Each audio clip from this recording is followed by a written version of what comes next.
Something unusual happened today in East Asia.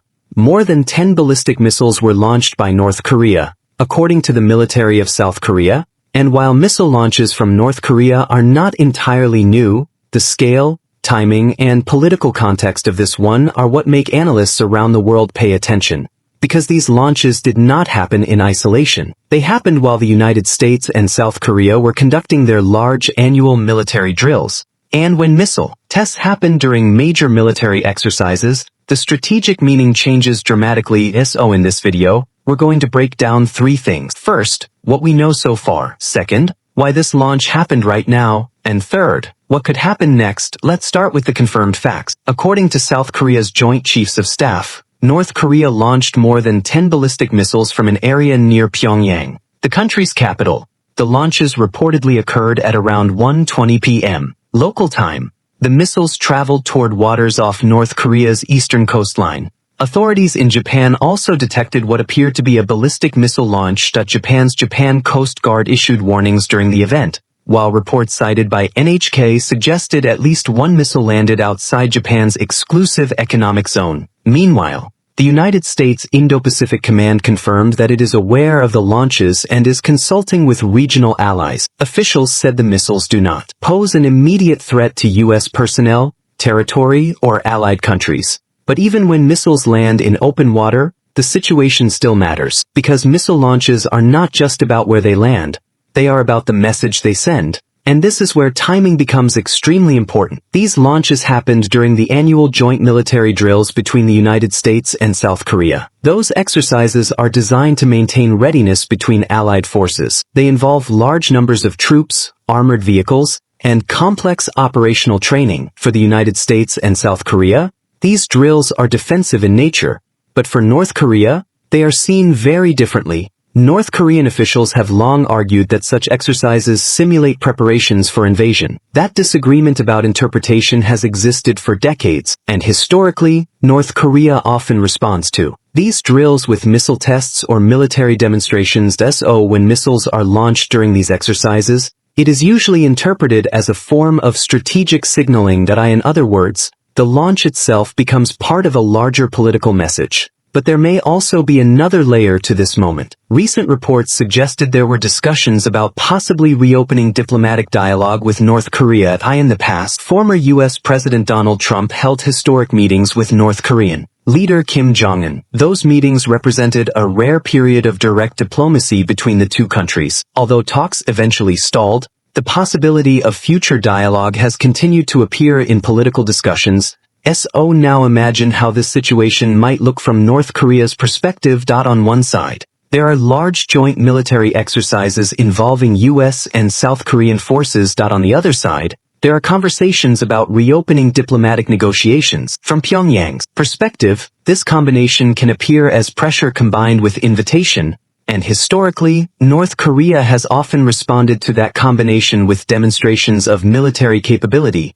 Missile launches can serve several purposes at once. First, they demonstrate technological capability. Launching multiple missiles shows that launch systems, command structures, and operational readiness remain active. Second, they serve as strategic messaging. Missile launches force international attention back onto North Korea. Third, they provide valuable testing opportunities for military engineers and operators. And fourth, they can reinforce domestic narratives about national strength and defense readiness. But there is one detail in this story that analysts find particularly significant. It wasn't just one missile. It was more than in military terms. That distinction matters. A single launch often indicates a test. Multiple launches can demonstrate operational coordination. Launching several missiles in a short time frame may allow military planners to test timing, command systems, and logistical procedures.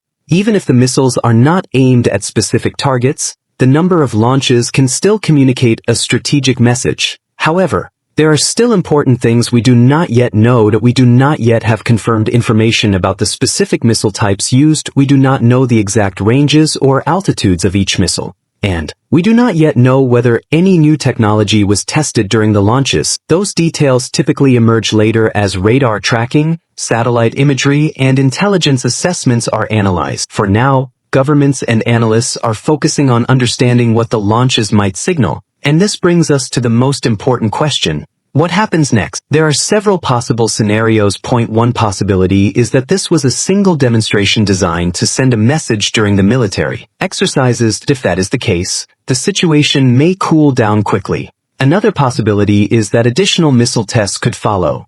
North Korea has sometimes conducted multiple rounds of launches over several days. A third scenario involves diplomacy. Sometimes tensions rise temporarily before diplomatic communication resumes. And finally, there is always the possibility of misunderstanding or miscalculation. This is one reason why missile tests are closely monitored. When multiple military activities happen simultaneously, such as exercises and missile launches, the risk of misinterpretation increases. Even routine actions can appear more threatening than intended. That is why regional governments typically respond carefully.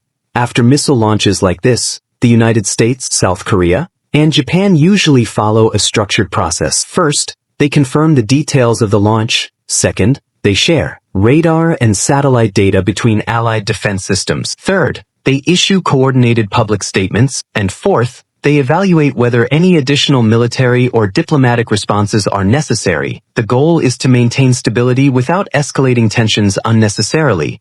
But beyond the immediate response, the broader strategic context also matters. The Korean Peninsula remains technically in a state of war. The Korean War ended with an armistice agreement rather than a formal peace treaty. That means the political and military situation has remained unresolved for decades. Because of this history, even limited military actions can have larger symbolic meaning. The United States maintains roughly 28,500 troops stationed in South Korea. Japan also plays a critical role in regional security cooperation.